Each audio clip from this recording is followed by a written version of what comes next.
In today's video, I'm going to teach you how to make sale order in QuickBooks Desktop. To get started, open QuickBooks Desktop and make sure you're in the company file where you want to create the sales order. A sales order is useful when you want to record a customer's request for products before those items are actually fulfilled. It helps you keep track of what has been ordered and what still needs to be delivered, while also helping you reserve inventory in your records. Once you're ready, go to the Customers menu at the top of the screen. From there, select Create Sales Orders. This will open the sales order form where you can begin entering the order details. In the form, start by choosing the customer, job. This is the customer or specific job you're creating the sales order for.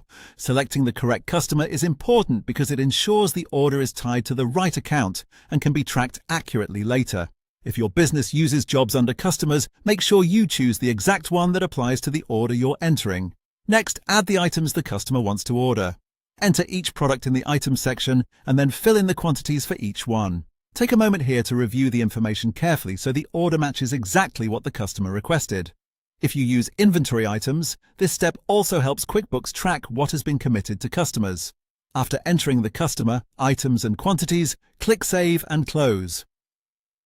This saves the sales order and closes the window so you can return to your main workspace. It's important to understand what happens when you save a sales order.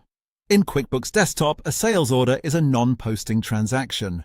That means it does not affect your financial statements right away. It won't record income, and it won't change your books until the order is fulfilled through the appropriate next step in your workflow.